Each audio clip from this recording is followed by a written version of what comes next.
Yo, salut à tous, c'est Locan pour Locan.jp. Aujourd'hui, je vais vous apprendre comment améliorer vos photos prises à l'iPhone, qui est l'appareil photo le plus populaire du monde, rien que ça, en 3 points très simples. Le premier point, ça va être les réglages. Le deuxième point, ça va être la composition. Et le troisième point, ça va être de jouer sur l'exposition qui est automatiquement donnée par l'ISP, l'image signal processor de votre iPhone. La première chose à faire, c'est d'aller dans les réglages photo, appareil photo et caméra, et tout en bas ici, de venir activer la grille. C'est la règle des tiers en fait.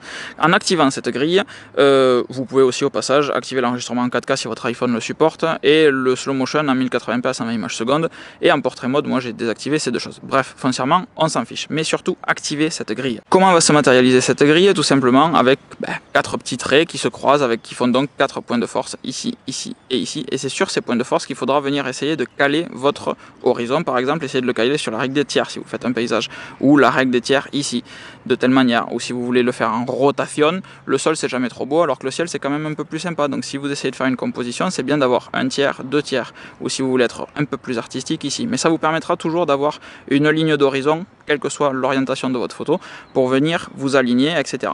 Ensuite, vous le voyez, ma photo est cool ici parce que j'ai activé l'HDR. L'HDR, vous l'avez sur le côté, et moi je le laisse en auto tout le temps. Encore une fois, l'ISP, l'image signal processor, fait des miracles sur l'iPhone. Donc laissez-le en automatique, c'est pas toujours pertinent, des fois ça l'est. L'HDR va s'activer automatiquement quand il y aura beaucoup de contraste sur votre photo. Là j'ai mon premier plan qui est très sombre avec les arbres, et l'arrière-plan qui est très lumineux parce que il y a le soleil qui tape sur le stade de foot qu'il y a juste ici. Donc l'HDR en automatique. Une fois que vous avez fait ça, je vous conseille fortement d'activer les live photos également. Les live photos, c'est ces petits cercles concentriques qui fait qu'à chaque fois que vous allez appuyer sur l'obturateur pour prendre une photo, clac, vous allez prendre en réalité 45 photos, 15 photos par seconde, et ça fait cette petite cinématique sympathique. Alors sur iOS 10, foncièrement on s'en fiche un petit peu. En revanche, sur iOS 11, vous aurez la possibilité de venir éditer un live photo pour choisir la photo parmi les 45 photos qui ont été prises qui correspond le mieux à ce que vous voulez. En gros, vous ne loupez plus jamais vos photos, puisque au lieu d'en prendre une, vous en prenez 45 et vous pouvez ensuite venir choisir dans cette photo quelle photo vous voulez. Un des autres conseils importants quand vous faites des photos, c'est de désactiver le flash. Vous vous en foutez, ça ne sert à rien, l'appareil photo de votre iPhone est bien meilleur et n'a pas besoin de tout ça. Donc désactivez le flash. Évidemment, il ne sera pas présent en pleine luminosité, mais quand vous êtes dans des zones un petit peu sombres, style en soirée, etc., votre iPhone saura mieux gérer votre photo, je vous le garantis, testez-le. La photo sera plus sympa quand vous n'avez pas le flash par rapport à une photo où vous avez le flash, parce que ça va cramer le premier plan et vous perdez l'arrière-plan. Alors qu'avec une photo, en live photo sans flash, vous avez quand même un arrière-plan qui est sympa et vous ne loupez pas votre moment. Ensuite, si vous avez un iPhone 7 Plus, peut-être que vous pouvez des fois tenter de faire un zoom optique 2x. C'est le bouton qu'il y a ici, clac, et vous changez tout simplement l'objectif. Il y a un objectif ici qui est grand angle, un téléobjectif qui est ici, et si vous tentez le 2x, peut-être que le cadrage, là ça ne marche pas évidemment, c'est plus sympa en grand angle, mais peut-être que le cadrage, si vous voulez prendre uniquement cet arbre là, clac, peut-être que le cadrage en 2x vous permettra d'avoir plus de structure, etc. Je n'en sais rien.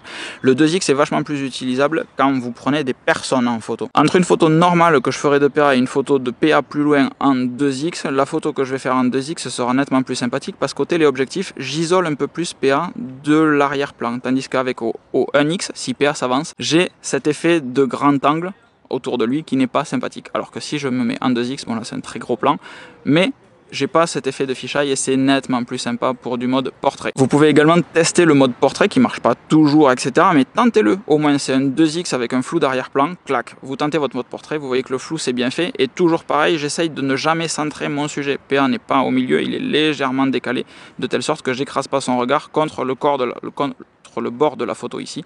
S'il était là, c'est pareil, j'ai trop de vide ici qui sert à rien, je décale un petit peu pour ouvrir du côté où il est en train de regarder. Pour la composition, ça commence par ne pas centrer le sujet. Alors comme on l'a vu précédemment, dans les réglages, vous avez activé une grille. Sur cette grille, en fait, vous avez 4 petits points d'intersection et c'est les points de force de votre photo. Si vous essayez de caler un sujet, un objet, etc., essayez de le mettre sur ces points de force là.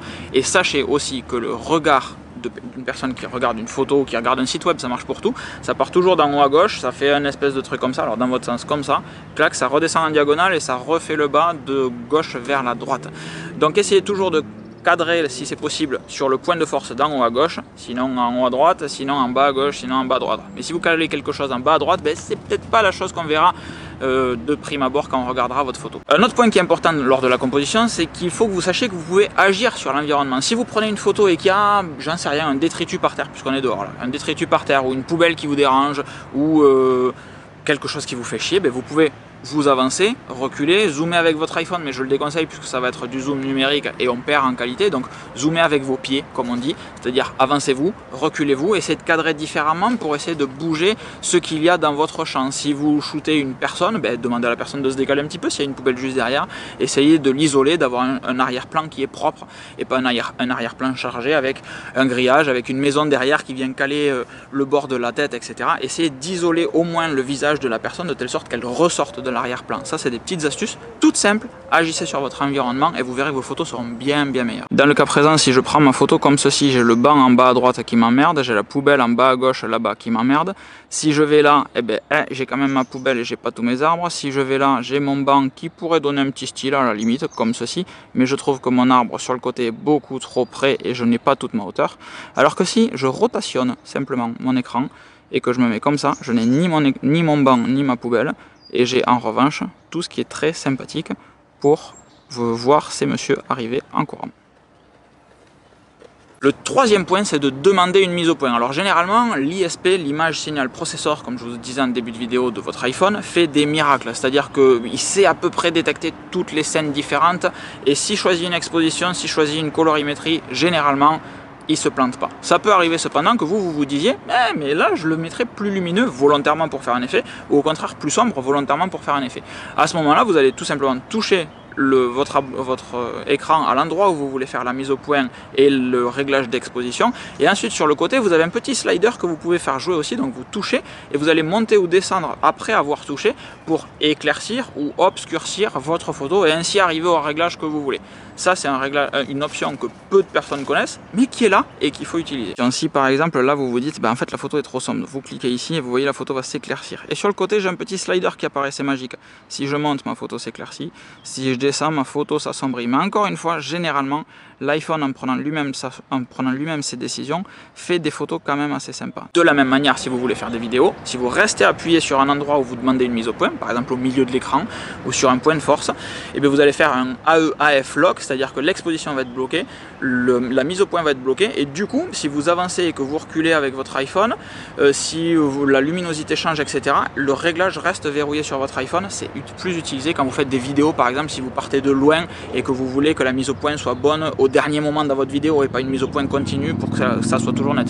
C'est des petits effets un petit peu plus haut de gamme, mais ça a le mérite d'être là, de rester appuyé pour ne pas modifier les expositions non plus. Et c'est en terminant de monter cette vidéo que je me rends compte que j'ai juste oublié de vous faire une conclusion à cette vidéo. Donc maintenant, dans une chambre, je vous dis, j'espère que cette vidéo vous aura plu et que vous aurez appris quelque chose sur la manière de prendre des photos ou des vidéos, puisque ça marche également pour des vidéos. N'hésitez pas à varier votre composition, etc. Je vous ai pas trop montré d'exemple dans la vidéo en extérieur, mais globalement, l'idée de base, c'est d'essayer d'avoir un point de fuite, d'essayer d'avoir une perspective sur la vidéo enfin, quand il y a les gens qui courent, etc. Vous voyez le point en bas à droite, si vous voulez revenir en arrière dans la vidéo, le point en bas à droite, c'est un point de force et en même temps, ça devient mon point de fuite parce que tous les arbres et le chemin vont vers ce même et unique endroit. Donc c'est important d'avoir une perspective, ou sinon d'avoir les points de force qui sont importants. Essayez de mettre les yeux si vous cadrez quelqu'un de près, essayez de mettre les yeux si la personne est comme ceci, essayez de cadrer l'œil extérieur dans le point que vous allez avoir en haut à gauche de votre viseur.